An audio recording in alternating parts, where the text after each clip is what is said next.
Animal protein causes cancer has to do with digestive enzymes, or a shortage of them. Cancer cells have a protective protein coating around them, which makes them invisible to the immune system.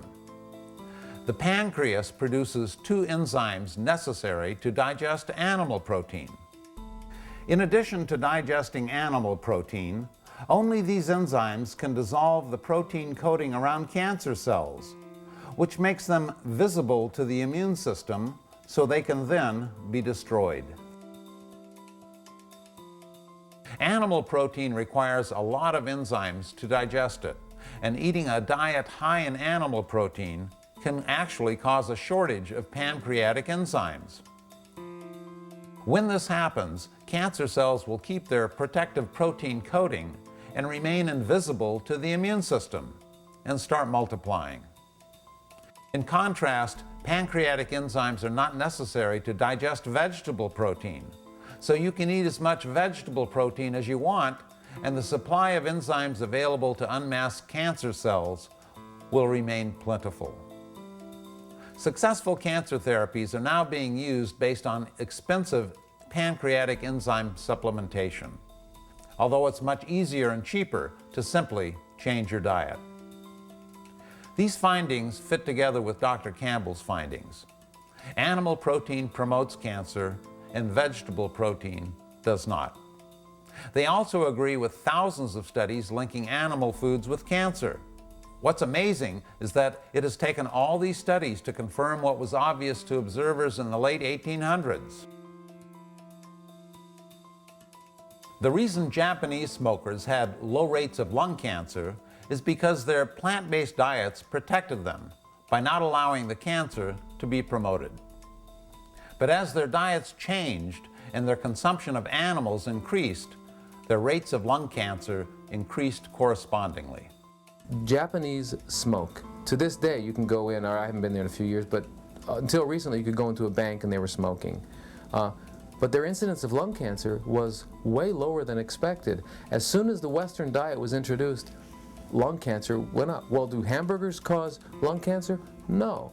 But if you've planted the seed with tobacco smoke, the eating of the animal products will increase it. It's like fertilizer. So we find that the people who remain on a closer to a plant-based diet are the ones who have the least amount of cancer. If we look at Micronesia, Indonesia, the Philippines, and we look at people that have this much animal intake, have this much heart disease, this much cancer. You go to the US, Germany, or Great Britain, they have this much animal intake, they have this much heart disease, this much cancer. The reason we have an epidemic of skin cancers today is not because of sun exposure, but because our diets allow the initiation and promotion of skin cancer. Skin cancer, incidentally, is also a dietary thing. A lot of the DNA damage that we experience from time to time, whether it's from sunshine or chemicals or whatever, that kind of damage automatically, in most cases, gets repaired. But it's not a 100% repair process. A little escapes repair, and so we leave behind a little residue that we don't want. And it turns out the diet, again, affects that repair process.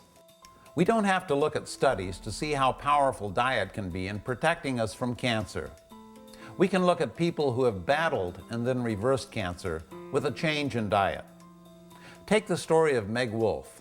As documented in her book, it was discovered she had a malignant tumor in her leg. The treatment? They amputated her leg and put her on a regimen of drugs. A few years later, the cancer showed up in her thyroid. The treatment?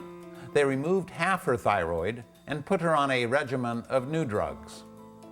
A few years later, the cancer spread to her breast and lymph nodes. The treatment? They amputated her breasts, put her on a regimen of new drugs, chemotherapy, and radiation.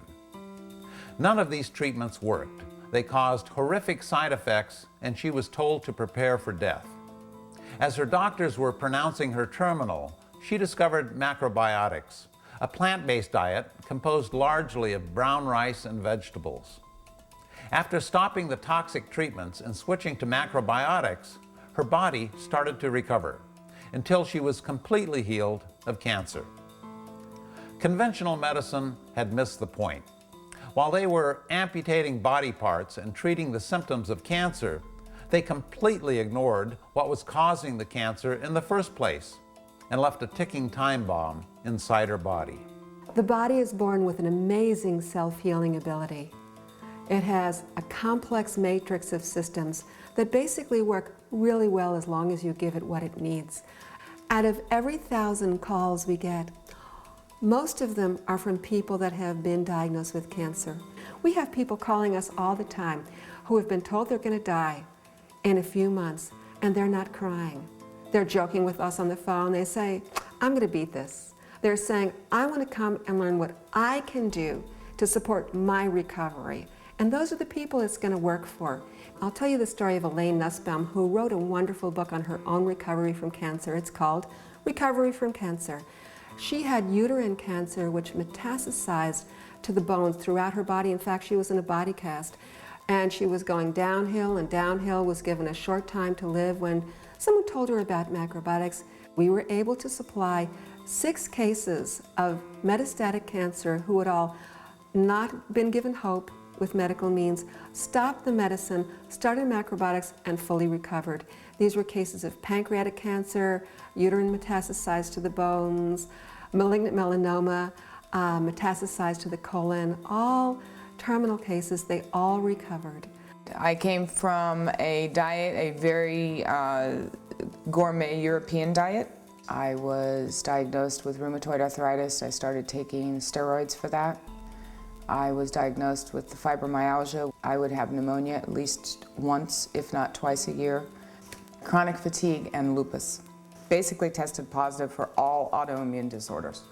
After this had gone on for about 8 months, 9 months, I ended up in bed. I could not move at that point. I needed assistance to do just regular daily living. By the time I was 34, I was in massive pain all over my body. I got to a point where I couldn't shower because I was in so much pain. The water would actually physically hurt me. And they biopsied it and found out that I actually did have cancer. And they thought that it was non-Hodgkin's lymphoma. And they wanted to stage me. So they did a bone marrow tap. And after they had done that, and I went back to see the oncologist, she told me that I was stage 4, that it was in my bone marrow, and within 3 months I would be dead. My oncologist told me that if I didn't do any kind of cancer treatments, she would not put me on disability. So I was not put on disability. I met a friend who started coming to my house and making me macrobiotic meals. And within 6 days, after being in bed for 9 months, after 6 days I was able to get up and I took my first shower. It was the only thing I'd ever done that actually made me feel better instead of worse. Dr. Jane Plant was struck by breast cancer. She had a radical mastectomy, 3 further operations, 40 radiation treatments, and 12 chemotherapy treatments. None of these treatments worked. The cancer kept coming back, not just once or twice, but 5 times, and to different parts of her body. The last tumor was on her neck, and chemo was not effective. She then adopted a plant-based diet and specifically eliminated all dairy products. Within days, the lump started to soften and shrink. Within 6 weeks, the tumor was completely gone. She had cured herself of the disease. In 1999, in February, I was diagnosed with both breast and cervical cancer. My doctor told me I would die in 6 months to a year at the maximum. And then the doctor immediately said that I had to have surgery, chemotherapy, and radiation.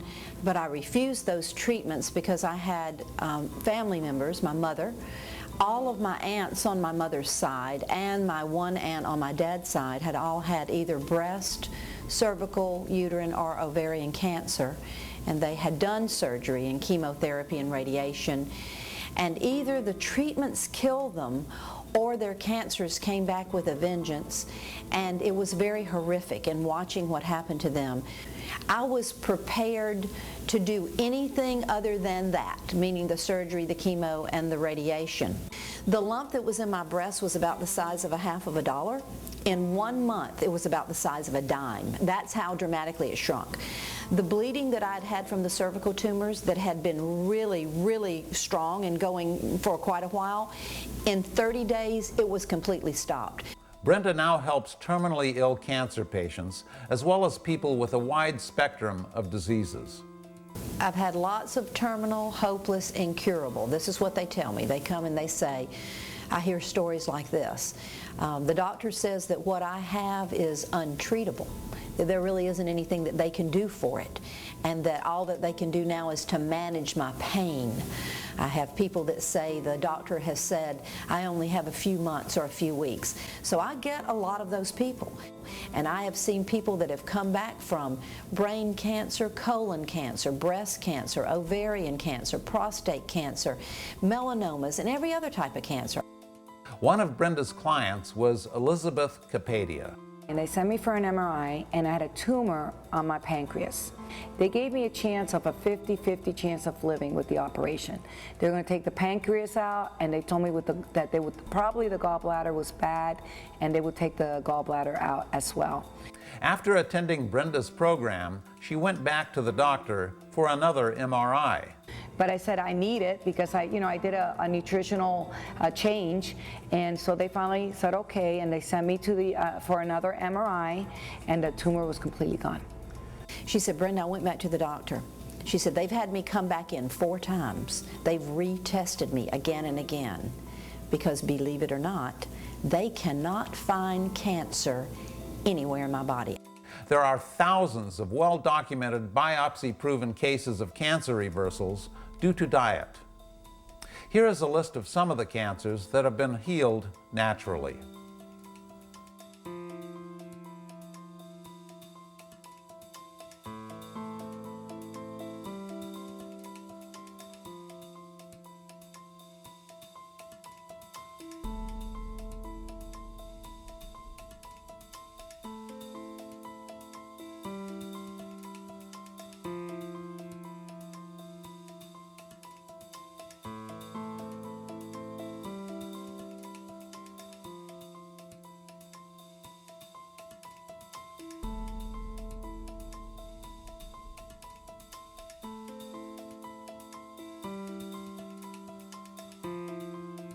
People in the cancer industry, as well as the general public, are looking for a magic bullet drug that will miraculously cure cancer. The latest research frontier is cancer vaccines. Every vaccine out there is based on stimulating your immune system, which is impaired because of our lousy diets. You don't have to wait for an expensive vaccine. You can accomplish the same thing and vaccinate your body by getting real medicine from real foods that will put a green light around your body. We also read in the news about so-called superfoods for fighting cancer. Blueberries fight this type of cancer, curry fights that type of cancer, a chemical in raspberries causes certain cancer cells to commit suicide, and so forth. These are nutritional magic bullets, but they won't work unless the rest of your diet is designed to fight cancer. A few berries on top of your cheesecake won't make a dent against cancer. It is not this food or that food, but your entire nutrient profile that is going to fight cancer. The hundreds of thousands of chemical reactions the body has with the food it encounters. If all those reactions are going in the right direction, you can beat cancer with diet. In order for cancer to survive in your body, it needs the right environment, and that is primarily determined by what you put into your mouth. Please visit our website, where we have references to clinics, books, and other resources that have helped people reverse cancers naturally. What these programs do is nothing short of a blood transfusion that floods your body with nutrients it has literally been dying for. If you have cancer, I would highly recommend you visit a clinic that has a successful track record reversing cancers using diet and lifestyle changes. They have specialized programs and can tailor a diet to your individual needs, as well as provide the support most people need. When you consider that almost all of their patients have already been devastated by conventional treatments and been sent home to die, their records with cancer reversals are nothing short of miraculous. To be sure, you will not get these dietary guidelines from the cancer industry because they, admittedly, do not know how to prevent, much less reverse, cancer. There are a number of clinics in the U.S. and throughout the world which offer concentrated natural supplementation, such as intravenous vitamin C, pancreatic enzyme therapy, Laetrile, and a host of other treatments. Many of these treatments have been successful in helping to reverse cancers and may be worth your investigation. But no matter how natural or how successful such supplementation may be, none will be successful in the long term unless you attack the root cause of cancer by changing your diet and lifestyle. It does not heal cancer. It does not restore the body's defenses. It doesn't restore the liver and the immune system and the enzyme system and the pancreatic enzymes. It doesn't restore. It can help the body fight cancer, but it doesn't heal. I would advise that you stay away from any non-natural synthetic supplementation.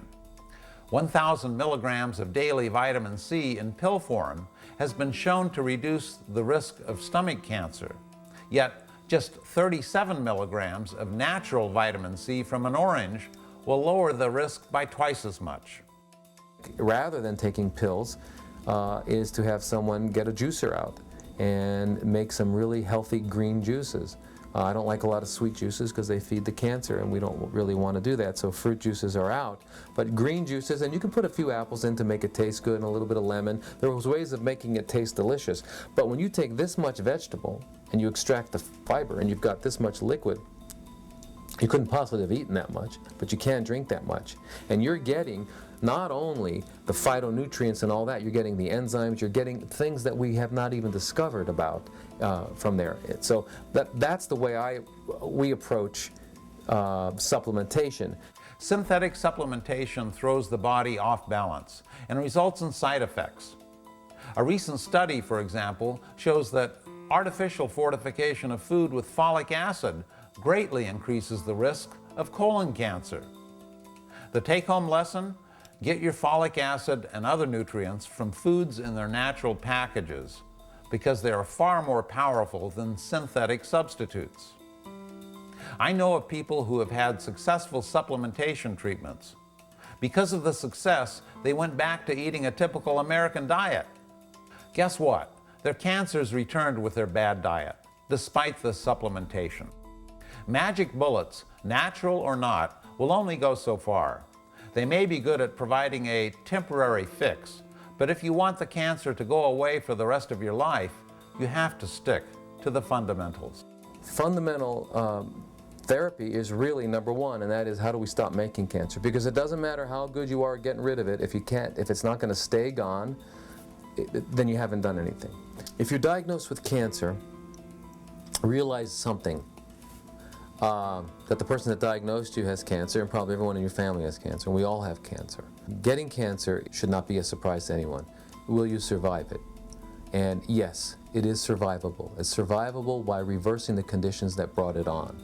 If you had an aquarium and the fish were sick, the veterinarian would not say, bring me fish, he'd say, bring me a cup of the water, I'll tell you what's wrong with the fish. And if you had a garden and it was failing, the first thing you would look at is the soil. Well, we have a soil, and we're the gardeners, and we will have a harvest.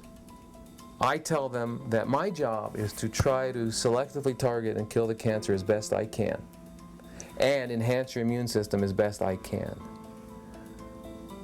But your job is to stop making cancer. We change our body every 8 months, so if I have cancer now and I had it 8 months ago, it's because I'm continuing to make it. When I have two people, same particular type of cancer, same stage, the one who embraces the lifestyle changes, and I mean embraces it, is happy, not as doing it as a burden. Oh, I've got to eat this way. But the person who says, wow, what an opportunity this is. That person I have on, the other one who has absolutely rejected it, guess which one's still alive?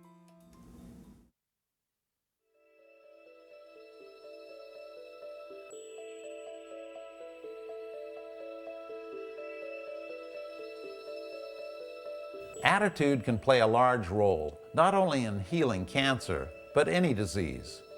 An example of just how powerful attitude can be is illustrated by the woman who was given a chemotherapy placebo and her hair fell out. Conversely, many cancers have been cured because of the placebo effect. In fact, some have said that those few who recover under the destructive medicines of chemotherapy and radiation have largely the placebo effect to thank. An angry, stressed, or depressed mind can greatly suppress the immune system and allow cancer to grow. In one study, it was found that depression doubled the risk of cancer. Attitude is not only important with cancer, but with any disease. Norman Cousins was diagnosed with a deadly, incurable disease. Instead of doctors, he turned to the Marx Brothers and laughed himself to health, because laughter stimulates the immune system better than any drug on the planet. Dr. Anthony Santolaro, who reversed his terminal prostate cancer with diet, was very skeptical because of his training as a medical doctor. However, he kept his mind open that diet might work, and that is all you have to do. Most importantly, you have to shift your thinking from being a helpless victim to being someone who is willing to take charge of their own health. I believe that anyone who has a willingness and the initiative deep down in their own heart to heal themselves can do it. It is never too late. What we tell people here is that we have never healed a person in 51 years. Not because we're frightened to say that, because it's true. People heal themselves. We are cheerleaders. We encourage them. We have massive experience, and we can guide them with this experience.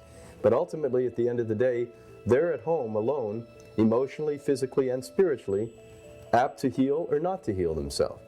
So we've seen so many of these people have the courage to heal themselves in spite of the fact that some professional told them they had none.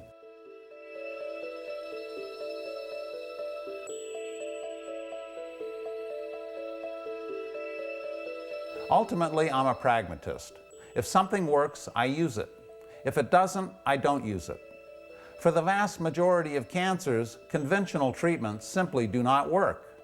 And personally, I would never use any of them on any cancer. You can greatly increase your odds of extending that 5-year survival rate by changing your diet, even if you choose to have conventional treatments. If caught during the initiation or promotion stage, a true anti-cancer diet has a 100% chance of reversing the disease, in my opinion. Beyond that, the odds obviously become longer. When there is not complete recovery, nutritional treatments have extended patients' lives from months to years. In the worst cases, nutritional treatments have minimized or eliminated the pain and suffering patients endured in their final days. And in all cases, it has enhanced the quality of their lives, allowing them to spend their time living instead of dying. The trick, of course, is not to get a major cancer at all, because preventing cancer is a lot easier than reversing it. The person who follows a lousy diet and lifestyle dies slowly. He has a decades-long descent into death that is marked by ill health, drugs, and medical care. The person who follows a good diet and active lifestyle dies quickly and avoids that slow, painful descent into death. The difference between the two is the quality of life.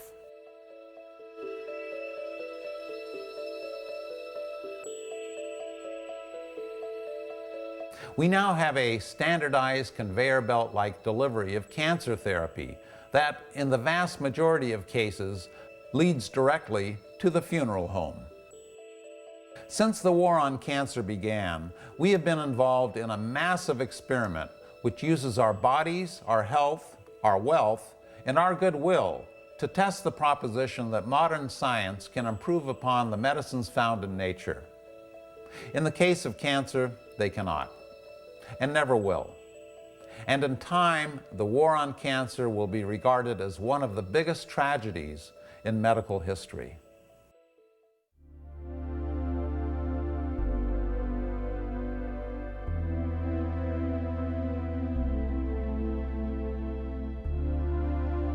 Mary Harrington healed stage 4 melanoma. My father did not. The doctor told him he was terminal, that he should go home and prepare to die, and that is exactly what he did. Had I known then what I know now, things would have been different. Treatments were available, but his doctor did not know about them, nor did I. But I now have hope for others. I hope that people will take charge of their lives and realize that changing their diets can change their destiny. I hope they will explore all options and make their own decisions about their health. What matters after you're gone is not what you've learned, but what you've taught. So I hope you will take this message to others and teach them how to heal themselves. I hope that although we must all die eventually, you will want to die with dignity and on your terms, not the terms of unproven, ineffective medicines. And finally, I hope that you will realize that true cures, long-term healing, always works from the inside out. Thank you for joining me today.